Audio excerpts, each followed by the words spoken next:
Amerika Qo'shma Shtatlari biz ular bilan hamkorlikni kuchaytirishimiz kerak deyotgan Rossiya Federatsiyasi haqida ko'rishimiz mumkinki, ushbu strategiyada ham Rossiya dushman sifatida emas.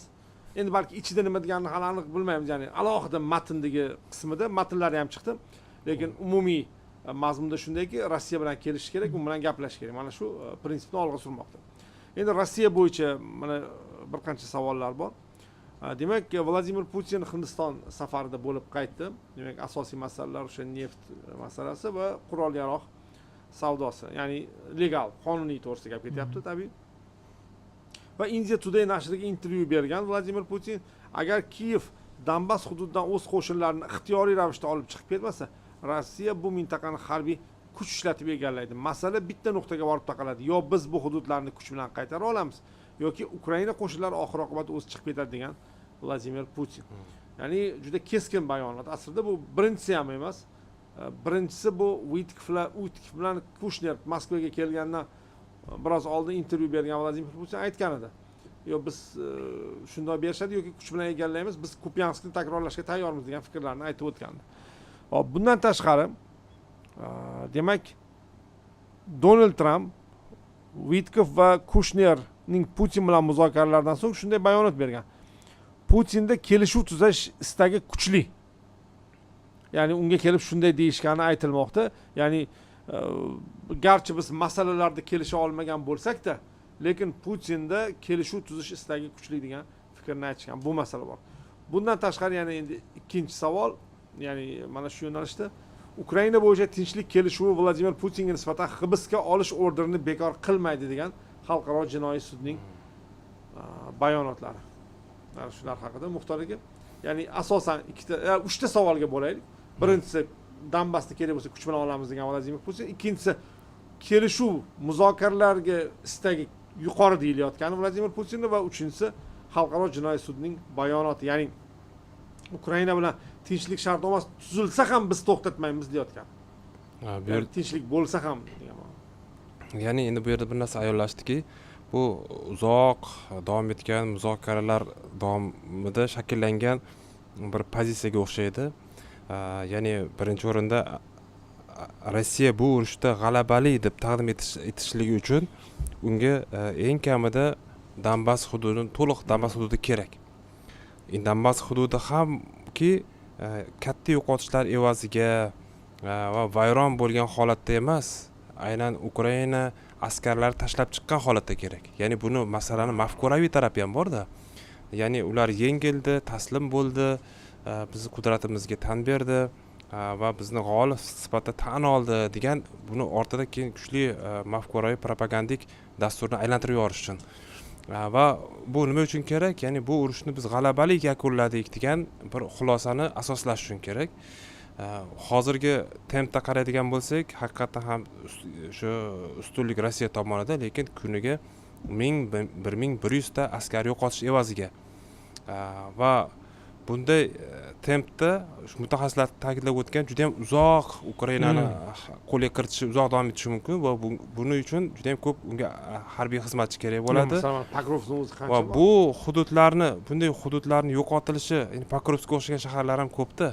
Kramatorsk, Slavyansk, Konstantinovka hali endi mana shunday tarzda ketadigan bo'lsa, Ukraina ham juda ham katta demografiy tarafdan minusga kiradi, Rossiya ham shunday kiradi va Rossiyada hozir baribir bir narsani ta'kidlashimiz kerakki, urushning ayni paytda to'xtashi ham qaysidir ma'noda Rossiyaning manfaatlariga to'g'ri kelmaydi. Chunki urush bu narkotik deb allaqachon aytilgan. Ya'ni ko'plab masalalarni yopadigan, jamoatchilik fikrini kuchli chalg'itadigan, urushdan keyingi tinchlik hayot boshlanganda ko'riladi.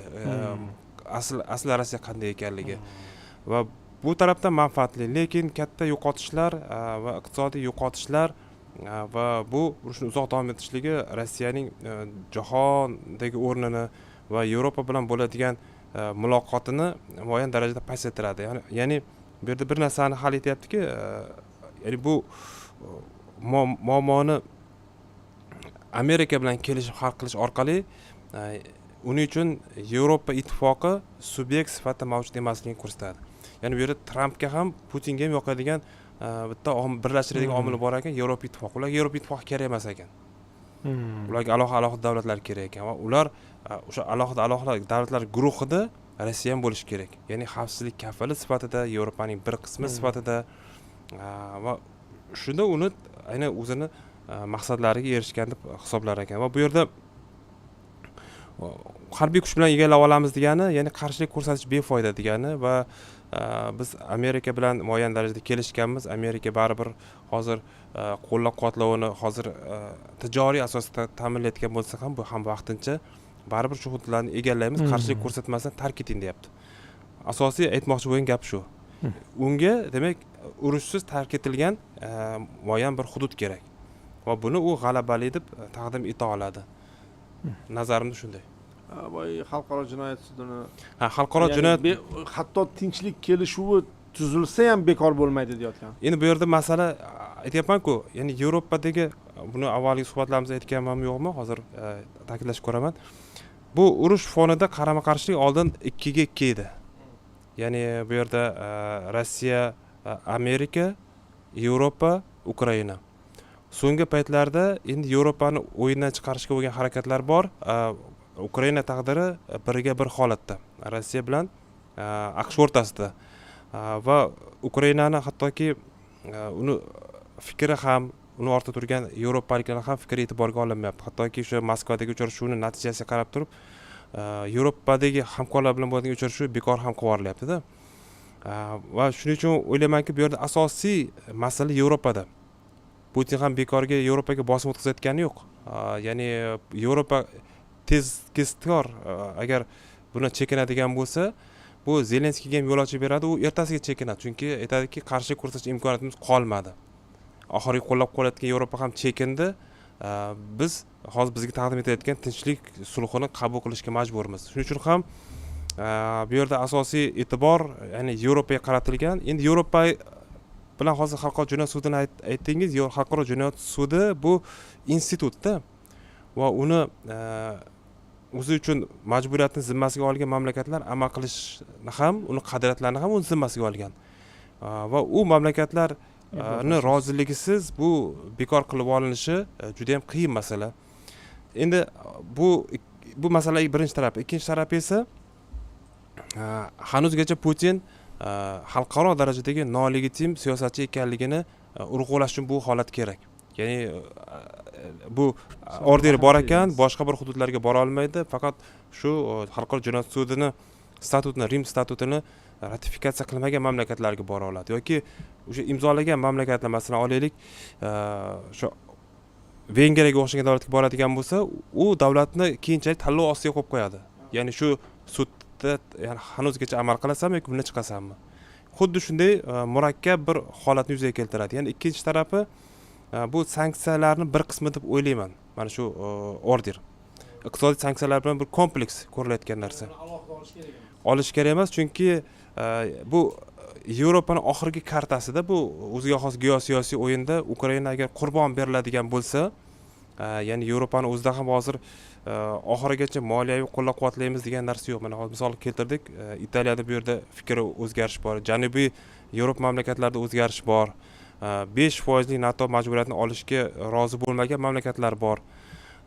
Va shunday ekan,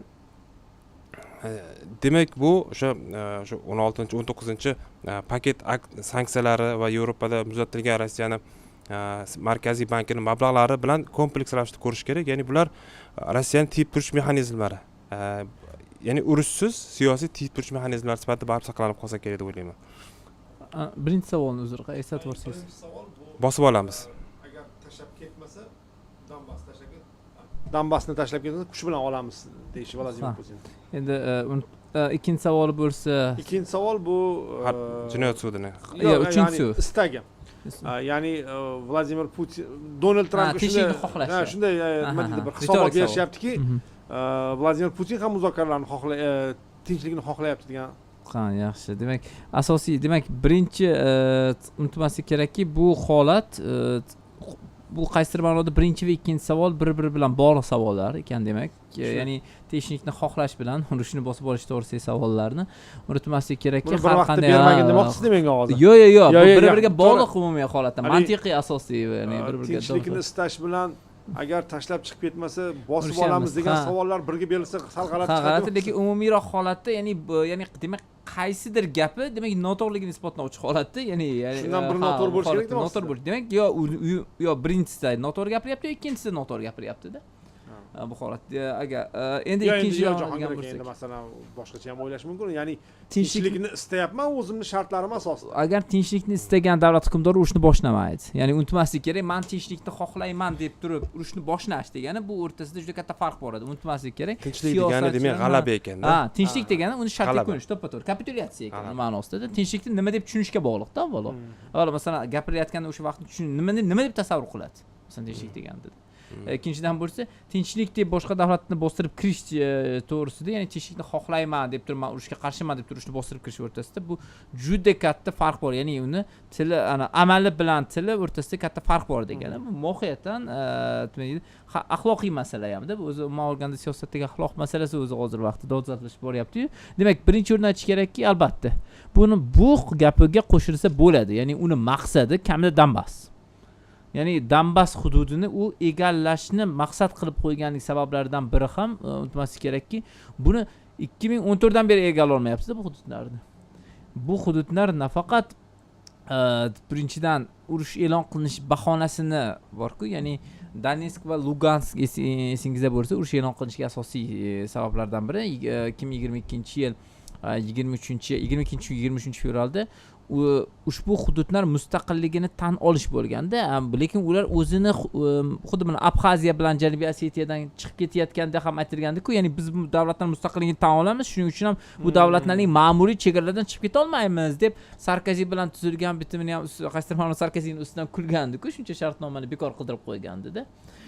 Va bu ham xuddi shunga o'xshaydi. Ya'ni urushga unaqada nima uchun boshlagandik degan savolga javob topish uchun kamida Rossiya jamoatchiligiga o'nglashgan, agressivlashgan jamiyatga nimadir berish uchun, legitimlikni saqlash uchun mana shu hududlarga chiqdik chegaradiga deyish kerak. Va bu unga majbur. Ya'ni urush qoidasi bo'yicha u majbur, uni mantig'i bo'yicha majburda. Ya'ni so'z berding, bajarib qo'y endi degan ma'nodagi holat. Ikkinchidan bo'lsa, bu yerda yana bitta masala borki, o'sha hududlar bu strategik jihatdan juda katta ahamiyatga ega. Boya aytganimdek, mana dengiz bo'yi hududini aytdik-ku. Bu yerda ham ikkinchi masala borki, bu yerda ikkinchi jahon urushi davridan beri mavjud bo'lgan yer ostiga kirib ketgan himoyaviy tizilmalar bor-da, ya'ni juda ham kuchli mudofaa chiziqlari bor-da. U chiziqlarni shunchaki egallash qiyin. Urushdan beri mana 2014 dan boshlangandan beri egallay olmagan, 2022 dan beri ham egallay olmadi. Ya'ni ularni egallashi mumkin, lekin u egallashi uchun juda ko'p qurbon beriladi. Shuning uchun tinchlikni xohlash gapi ham shunga ishora. Ya'ni ikkinchi gap ham shunga ishora, men tinchlikni xohlayman, shu hududlarni bersalaring deyapti. Ikkinchidan bo'lsa, urushsiz agar bu holatda Trampga ham ishoraki, mana men tinchlikni xohlayapman, shu hududni bersa bo'ldi deyapti. Lekin unutmaslik kerak, agar bu mudofaa chizig'ini egallasa, Donbass hududi to'g'risida Xarkov orqali Kiyevga yo'l ochiladi.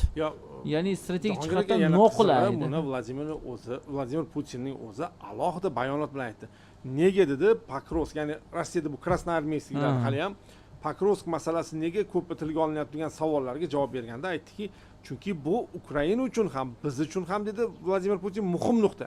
Agar biz bu Pokrovskni ya'ni Pokrovskning to'liq egallashimiz kelajakda Genshtab to'g'ri deb istalgan yo'nalishda biz yangi hujumlar boshlashimiz mumkin deb Vladimir Putin ochiq bayonot berdi. Bu ham bilinib turibdiki, uni demak kelajakka yana rejalari bor. Ya'ni bu tinchlik degani ma'lum bir nima deb vaqtidagi haligi ringlar nima deydi, raundlar o'rtasidagi dam olish sifatida ham tasvirlanib tushunmoqchi deyishimiz ham mumkin-da. Ya'ni uni maqsadi aslida mohiyatan unutmaslik kerak, butun Ukraina degan qarashlar ko'proq. Ya'ni butun Ukrainani jazolash orqali post-sovet hududidagi davlatlarni nazorat ostida ushlab turish. Ya'ni gapga kirmasang xuddi shunday bo'ladi degan ma'nodagi o'sha nima haligi Sovet multfilm bor edi, qo'rqsa hurmat qiladi Alvastijon degan ma'nodagi o'ziga xos ishora hamda bu yerda boshqaruv uchun. Buni ham to'g'ri tushunsa bo'ladi, ya'ni behaviorizm bu endi tushuntirish bo'lsa, ya'ni axloq, nima deydi, xarakter tufayli siyosatni tushunish.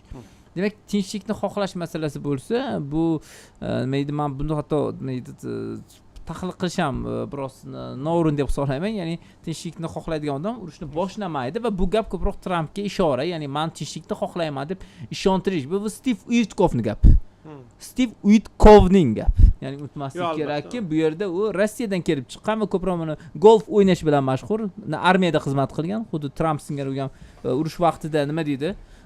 Turli bahonalar topgan bo'lish ehtimollar balandligi haqida unutmaslik kerak va u ko'proq Rossiya manfaatlariga ko'proq yon bosayotgan sifatida ko'proq qilinyapti va unga nisbatan hozir G'arb, ayniqsa Yevropaning qarashlari juda ham salbiy Jahongir aka, va Rossiya manfaatlarini hisobga olmagan o'rtadagilar allaqachon chiqarib yubordi. mana kitkellik, masalan, kitkellik bilan bir necha marta ta'kidlaganman, kitkellik bilan gaplashishga qiyin Putinni. Chunki kitkellik harbiy general. Rossiya armiyasining holatini ham yaxshi biladi.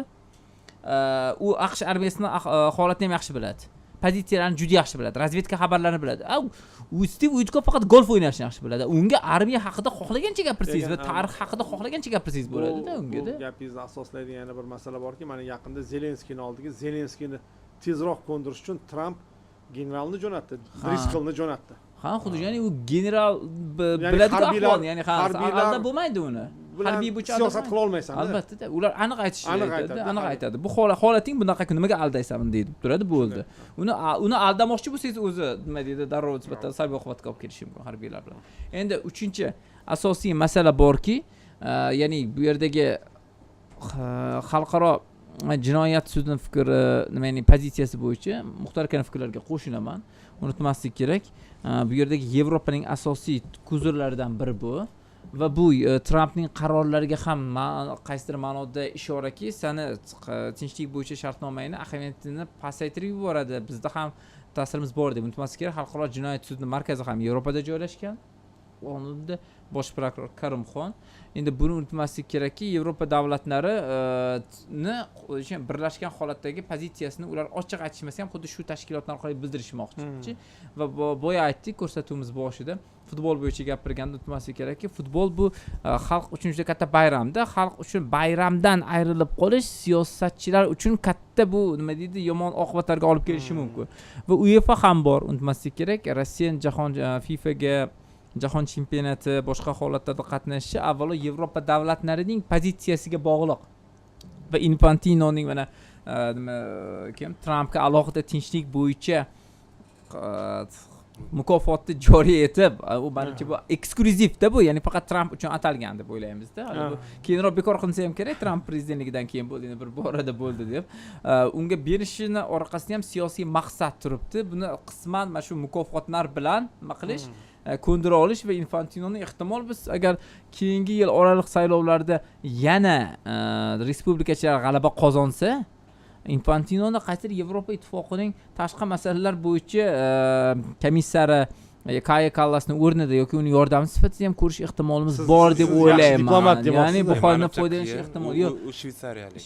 Shvetsariya, lekin unga nisbatan maslahatchi, jamoatchilik asosida ishlash bo'yicha, ya'ni qobiliyatlarni hisobga olib turibdi. Ya'ni Infantinoni kerak bo'lsa norasmiy ravishda Shvetsariyani AQShdagi elchisini qo'shimcha lavozimda qo'yib qo'yadi. Ya'ni muhimi o'sha hammasi hozir nimaga bog'liq bo'lib qolyapti. Hozir Kopernik davrida geosentrik nazariya isbotlangan bo'lsa, hozir Trump sentrik nazariya ochiq amalga oshirilyapti. Buni o'zi ham lekin unutmaslik kerak, jahon siyosati uchun, xalqaro munosabatlar tizimi uchun zararli oqibatlarga olib kelish ehtimoli baland. Rahmat kattakon. Endi ko'rsatuvimiz yakunlandi. Faqat bitta kichik balki keyingi hafta yana ko'proq muhokama qilarmiz. Vladimir Putinning Hindistonga tashrifi yuzasidan biroz fikr bildirib ketsangiz, ya'ni bu kim uchun ko'proq kerak? Mana shu rakursdan Rossiya uchun yoki Hindiston uchun? Har ikkisi uchun ham birinchi o'rinda Rossiya uchun bu izolyatsiyada emasligi, hali ham o'sha Putin bir hurmat qilinadigan, e'tibor markazidagi siyosatchi ekanligi va katta davlatlar bilan to'g'ri-to'g'ri hanuzgacha muloqot qila oladigan davlat. Ya'ni propagandik bu yerda. Ikkinchi tarafidan Rossiya hozirgi sanksiyalar davrida, ya'ni iqtisodiy yopiq holatga tushib qolgan va kamdan-kam davlatlardan biri Rossiya bilan iqtisodiy aloqalarini rivojlantirib borayotgan Hindiston. Geosiyosiy tarafdan qaraydigan bo'lsak, Hindiston bilan yaqin munosabatlar bo'lishlik Xitoyga jiddiy signal, ya'ni Xitoy yagona tanlov emas va muvozanatni ta'minlash mexanizmi sifatida qaraldi. Hindiston tarafdan ham xuddi shunday. Amerikaga jiddiy signal. Hindistonga bosim o'tkazsangiz, aksincha Hindiston Rossiya bilan yaqinlashishi mumkin. To'g'ri, sanksiyalar rejimi bekor bo'lgani yo'q. Shu aylanma yo'llar bilan bo'lsa ham, soyadagi flotlar orqali bo'lsa ham Rossiya neftini sotib olish bo'yicha harakatlar davom etyapti va uni bu maqsaddan qaytmayotganligini ko'radigan bo'lsak, demak, har ikki tomon ham o'zini maqsadiga erishyapti. Endi ikkinchidan esa, ya'ni yana bir taraf borki, bu ikkala shaxs ham bir liderlikka da'vo qilayotgan shaxslar. Avtoritar shaxslar. Avtoritar shaxslar juda ham oson bir-biri bilan til topishadi. Ya'ni institutlar muayyan darajada Hindistonda mavjud, lekin tiyib turish mexanizmlari yildan yilga bu narsalar kamayib borayotganligini kuzatyapmiz. Shuning uchun u yerda Hindiston siyosatini ham, hozirgi kunda Rossiya siyosatini ham shaxslar hal qiladi va ularning manfaatlari hozirgi kunda, ya'ni har ikkisi ham ko'proq Hindiston olaylik, buyuklikka intilayotgan davlat. Va uni yonida bir raqobatchi davlat sifatida qaraladigan Hindiston Xitoyga nisbatan bu jiddiy signallarni yuboryapti. Qo'shimcha bo'lsa. Endi asosiy fikr bildirib o'tirar, lekin bitta holatda aytishim mumkin. Fikrlar qo'shilgan holatda bu holatlar ikkinchidan bo'lsa Hindistonning ham, ya'ni kerak bo'lsa xalqaro jinoyat sudini e'tibor bersangiz nimasi ostida turibdi-ku. Ya'ni qidiruvda turibdi-ku Vladimir Putin. Ya'ni uni ham asosiy o'yinchilardan, ya'ni uni avvalo buni imzolamagan. Xalqaro jinoyat sudi imzolani bo'yicha, lekin AQSh bilan Rossiya imzosidan voz kechgan davlatlar, avvalo unutmaslik kerak. Bu holatda uning o'yin qoidalarini yangi tizimda, ya'ni bunday shaxslarni taklif qilish orqali ham o'ziga xos o'rni borligini ta'kidlash va yangi shakllanayotgan tartibotda mani ham qoidalarim, mani ham ovozim hisobotga olinishi kerak degan jiddiy qadam sifatida ham ko'rishimiz mumkin.